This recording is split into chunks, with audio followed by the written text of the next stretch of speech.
This summer I was delighted back in Pembrokeshire, which is where I've been going on holiday since I was about 3 years old, to be able to go for the first time, I think since I had children, nearly 14 years ago, to a place called Danes Landing.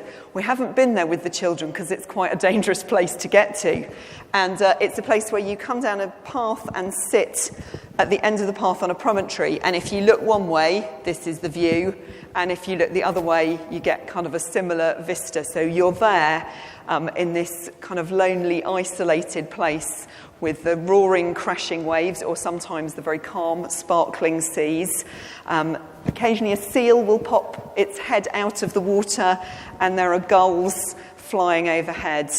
And even this summer, with the children kind of milling around and us saying, "Be careful, don't go too close to that bit," or just stay here, hold my hand, we still had that moment. I had that moment in that place of thinking, I am so small and God is so immense, so huge. What he has made is so amazing. I wonder if you have a place like that, or moments like that, when you sit by the river out here, when you climb a mountain, when you go for a walk in a particular place, or just sit in your garden, where the beauty and wonder and intricacy and majesty of God's creation starts you on a journey of faith, enables you to keep going, rekindles your faith. I wonder if you have places or moments like that. And if you do, perhaps hold those things in your mind as we go into our reading in a few moments. So as I said earlier, we are beginning a series on creation and creativity. And the obvious place to go for some would be to Genesis chapter 1, the very start of the Bible, where we get that amazing few chapters of God making everything out of nothing. But we're going instead into the book of Job. And it's part of what's called the wisdom literature in the Old Testament, called the wisdom literature because guess what? It's got lots of wise things in it. And the book of Job is reckoned by some to be the oldest of all the biblical writings. It's written in a poetic, dramatic sort of way. And it's the story of the testing of a good, prosperous, faithful, successful man through great suffering, through the loss of pretty much everything that he holds dear. His family, his possessions, his health are all taken from him. It's a book that goes to the very heart of the biggest question that many of us have wherever we're at in our faith. Why, if God is all-loving and all-powerful, why does he allow bad things to happen to good people?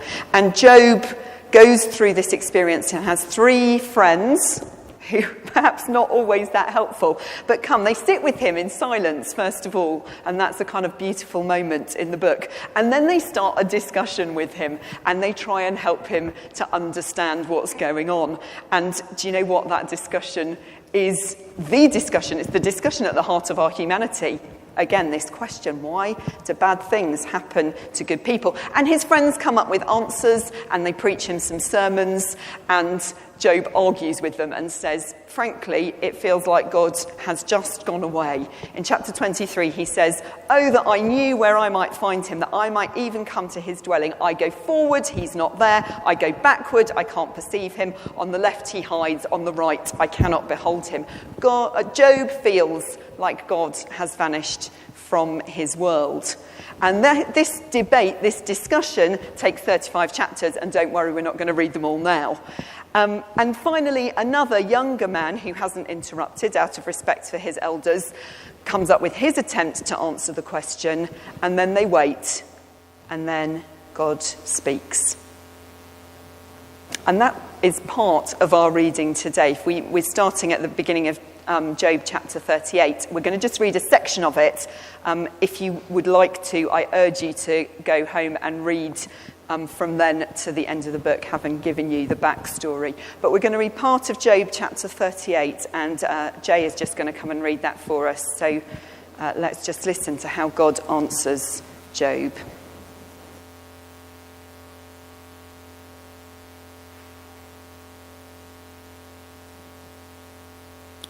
Then the Lord answered Job out of the whirlwind. Who is this that darkens counsel by words without knowledge? Gird up your loins like a man. I will question you, and you shall declare to me. Where were you when I laid the foundation of the earth? Tell me if you have understanding. Who determined its measurements? Surely you know. Or who stretched the line upon it? On what were its bases sunk? Or who laid its cornerstone? When the morning stars sang together and all the heavenly beings shouted for joy. Or who shut in the seas with doors when it burst out from the womb? When I made the clouds its garments and thick darkness its swaddling band, and prescribed bounds for it, and set bars and doors, and said, thus far shall you come and no further. And here shall your proud waves be stopped. Have you commanded the morning since your days began, and caused the dawn to know its place, so that it might take hold in the skirts of the earth, and the wicked be shaken out of it? It is changed like clay under the seal, and it is dyed like a garment. Light is withheld from the wicked, and their uplifted arm is broken. Have you entered into the springs of the sea, or walked in the recesses of the deep? Have the gates of death been revealed to you? Or have you seen the gates of deep darkness? Have you comprehended the expanse of the earth? Declare, if you know all this.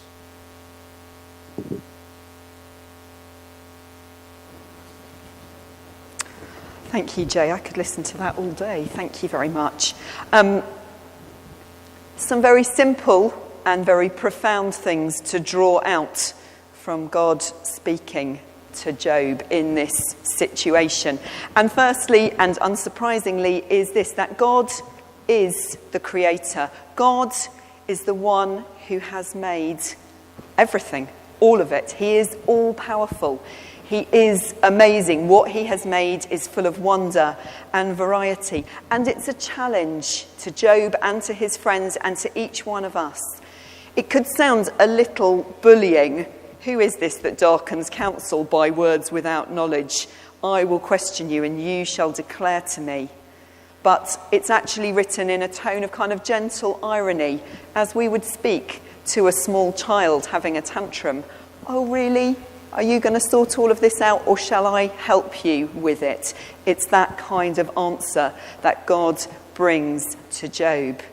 And this part covers the foundation of the world. And God speaks to Job and says, I've made all of this like any kind of craftsman or craftsperson, artisan, would make things. So I'm the creator, like an architect, going about business, measuring things off. Who determined the measurements? Who has stretched the line upon it? God is like the midwife. Verse 8, who shut the sea with doors when it burst forth from the womb? When I made the clouds its garments and thick darkness its swaddling bands. God catching the sea and the forming of the earth like a potter. All these very human gifts that we think of, and yet they're just a tiny illustration of the greatness of what God has made. The earth is changed like clay under the seal, he says, just like a potter shaping the clay into something new. And then the shaking out of the skirts of the earth like a dressmaker or a dyer. And perhaps some of you sew, and you know the pleasure of that experience of shaking out a new expanse of fabric. God, the creator who made everything that we see and everything that we don't see. God walking in the depths of the sea, keeping gates even over death itself. God, creator, all-powerful. And we didn't even come in our reading to the next part where it talks about the weather, the stars, the animals, the tame animals, the wild beasts. There's a hilarious section on the ostrich and how fast she is, and yet she's a little bit dim. And there's some humour there. And there's the horse, who is kind of a picture of magnificence and strength. And at the end of chapter 41, there's a remarkable amount devoted to Behemoth and Leviathan, kind of ancient beasts, monsters, based partly on the crocodile, partly on the hippo, but actually monsters because God is over and above the things that we find most monstrous, the things that scare us when we wake up in the night. And that's not something that just happens to small children, is it? God is the creator. He is over and above it all. He's the one who makes it, and he's the one who keeps it all going. And that is why when I go and sit at Dane's Landing and look at the crashing waves, or when you go to wherever it is that you go, we have that profound experience, that sense of our own smallness. Our perspective on ourselves changes. I've just finished reading a novel that my sister-in-law gave me for my birthday. It's called Today Will Be Different by Maria Semple. I'd not come across this author before. And really interesting, it's not a Christian book at all, but one of the characters, this is a real spoiler alert, so if you've got this on your shelf and you're about to read it, just do this for a second. But she's a kind of smart New Yorker, and she's married to a guy who's been an atheist all of his adult life. And he's behaving in a peculiar way. And she thinks he's having an affair. But what she discovers at the end is that he's found Jesus. Which I think if you're reading the book from the kind of smart New Yorker, you're meant to find hilariously funny. But actually, I just found it incredibly profound. And her husband, when she finds him with his church friends, she says, "How can you do this? You know, you're betraying me." And he says this to her. He says, "Have you been following the Hubble telescope? They recently aimed it at the most boring and empty patch of sky they could find. After collecting light for weeks, it found 10,000 galaxies 13 billion light years away. The human mind can't comprehend that. And it goes the other way too. The smallest particle used to be a grain of sand, then a molecule, then an atom, then an electron, then a quark. Now it's a string. You know what a string is? Are there any physicists here who know what a string is? Okay, I don't either, but I'm assuming that she's done her research. You know what a string is? It's a millionth of a billionth of a billionth of a billionth of a centimetre. But I was going around like I had it all figured out. That's over now. I'm welcoming the mystery." What an interesting thing to find in a very secular book. A character who actually, he has another line where he says, "I've lost my faith in atheism." A character who has realised his own smallness, not just in the extraordinary expanse of the universe and the billion galaxies so far away we can't even imagine they're there, but also the smallest thing like a string that we can't even imagine something that small. God is creator. Let that shift our perspective. And what does it shift our perspective to? Well, it shifts our perspective to remind us that we actually, at the end of the day, are only creatures. I am just a creature, and so are you. We are separate and different and special within this creation, but at the end of the day, we are part of the creation. We are part of what God has made, and that is in all our intricacy, our power, but also our smallness, our fragility. Yes, we get sick. Yes, we break. Yes, we can do both great good and terrible wrong. Yes, we clutch onto things that don't last. We, at times, are about as intelligent as the ostrich. We can use science, technology to try and understand and explain and analyse and categorise everything, but fundamentally, it's a mystery, and we are very small, frail and fragile parts of God's creation. Now that can bring about different reactions in us. For some of us it means we say, "Oh, phew, I can relax. I don't have to be God because God can be God." And it's really reassuring. For others, I think it means we say, "Wow, I belong here. I belong in this creation. I'm a part of it. I have responsibilities to care for it. That's going to come up in other weeks. I'm not talking too much about that now. I have a home. I'm meant to be here. Wow, that's amazing. And for others, it will make us say, yikes, I am really small. I am really unimportant. And maybe we need all three of those reactions in our lives to keep our perspective. But where they shouldn't lead us to is an ideology called deism. Sorry, technical jargony alert. Deism is the idea that God is the creator and we are creatures, and what he's done is set everything in motion, a bit like clockwork, wound it all up, and then he's gone off. He's a bit like Oz the Great and Terrible, before Dorothy and her friends find out that Oz the Great and Terrible is just a man hiding behind the screen. So deism is this idea that God is kind of looking down on us all, and we're a bit like his lab rats, and he's just watching to see what's going on. Or we're in this giant test tube called creation, and God is outside and just making some notes. Now, God of the Bible is not that God. That is not a Christian idea. And where do we see that in this reading from Job? We see it right at the beginning of what Jay read to us.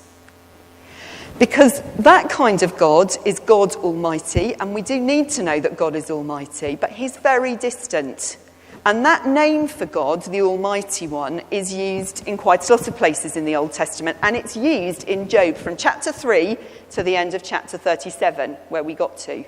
God, as they're discussing this problem, God distant, out there, magnificent, almighty, too holy for us to go near to. But when God speaks to Job, he's called the Lord.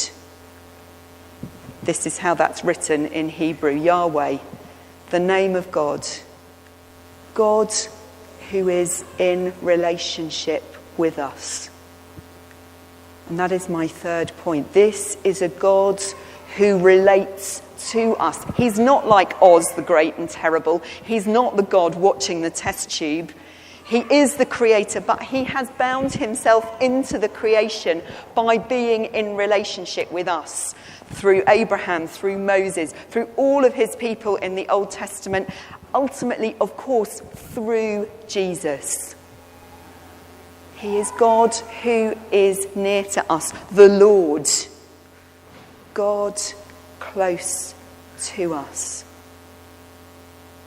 The timing of this sermon is interesting because the Lord answers Job out of the storm, and storms are in our minds at the moment, aren't they? Because storms are terrifying, and what is going on is terrifying on the other side of the Atlantic.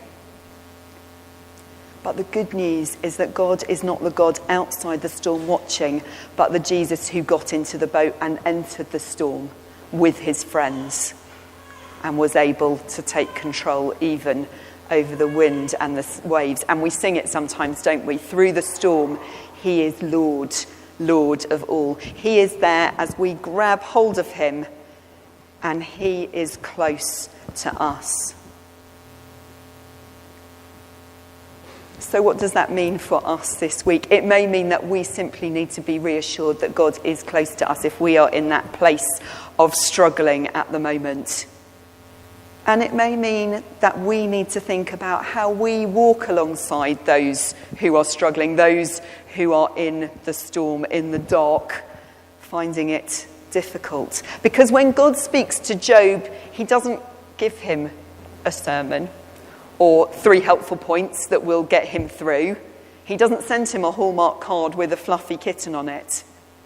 He changes his perspective, and he reminds Job that he, the Lord, is with him. And we, as Job's friends did initially, need sometimes simply to sit with those we know who are suffering, to sit with them on the ash heap and keep our mouths shut and simply to love them. Let me read you a little bit from the commentary that I worked on. So this was written to say, sometimes we will help distressed people, not by teaching them doctrine or by showing them the error of their ways, but by walking with them around the garden, by taking them to see a waterfall or a sunset, by helping them recover an enjoyment in the world. Perhaps this week that will be the challenge to us, to be as God is, close to those who are struggling and brokenhearted, and to refocus, remembering that God is the creator. We are only creatures, but he is close to us, ultimately most powerfully through Jesus. The God who made this is the same God who comes with us in the boat into the storm, and not only faced death on our behalf, but rose again.